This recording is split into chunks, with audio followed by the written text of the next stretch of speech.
வாசகர்கள் அனைவருக்கும் இனிய பொங்கல் நல்வாழ்த்துக்கள், தைப்பொங்கல் நல்வாழ்த்துக்கள், மாட்டுப்பொங்கல் நல்வாழ்த்துக்கள், காணும் பொங்கல் நல்வாழ்த்துக்கள். நிறைய பேர் தைப்பொங்கல் கொண்டாடுவீங்க, சில பேர் இதில் மாட்டுப்பொங்கலும் சேர்த்து கொண்டாடுவீங்க. காணும் பொங்கல் அனைவருக்கும் பொதுவான விஷயங்கள் தான். இதில் பொங்கல் வைக்கிறதுக்கு நல்ல நேரம் அப்படின்னு சொல்லி பார்த்தீங்கன்னா, முதல்ல தைப்பொங்கல், அதாவது தை முதல் நாள் வைக்கக்கூடிய முதல் பொங்கல் ஜனவரி 15ஆம் தேதி வியாழக்கிழமை காலையில் 9 to 10:15. என்ன அப்படின்னு பார்த்தீங்கன்னா, அன்றைக்கி கேட்டை நட்சத்திரம் அடுத்த நாள் காலையில் 5:56 வரைக்கும் இருக்குது. அப்போ இந்த லக்கணம் பார்த்திங்கன்னா கும்ப லக்கணத்தில் விழுகும். சனி பகவான் 2ஆம் இடத்துலையே நிற்கிறார், ரொம்ப நல்ல அமைப்பு. குரு தன்னோட 9ஆம் பார்வையில் வக்கரமாக இருந்தாலும் பிரச்சனை கிடையாது. 9ஆம் பார்வையில் லக்கணத்தை பார்ப்பார்.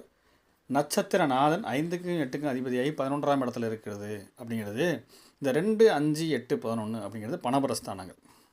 அப்போ இந்த நேரத்தில் பொங்கல் வைக்கிறது மிக மிக சிறப்பு.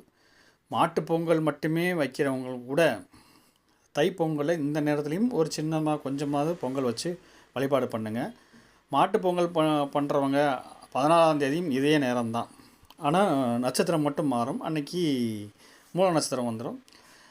அதாவது சந்திரனே 11ஆம் இடத்துல இருப்பார், 6ஆம் அதிபதியே 11 இருப்பார், ஜென்ம நட்சத்திரம் 7 இருப்பார் அப்படிங்கிறது அது கொஞ்சம் சுமாரான இது தான். ஆனால் தைப்பொங்கல் இப்போ நம்ம சொல்லியிருக்கிற நேரம் காலை 9 to 10:15 அப்படிங்கிறது அடுப்பை பற்ற வைக்கிற டைம். இந்த டயத்துக்குள்ளே பொங்கல் வச்சு முடிச்சிடணும்னு அவசியம் இல்லை. 10-14 கூட நீங்கள் அடுப்பை ஆன் பண்ணி பொங்கல் வைக்க ஆரம்பிக்கிற டைம் தான் கணக்கு. அதனால் தை பிறந்தால் வழி பிறக்கும். தைப்பொங்கலை சிறப்பாக கொண்டாடுங்க. நல்லது நடக்கும், நல்லதே நடக்கும், நல்லது நடக்கட்டும்.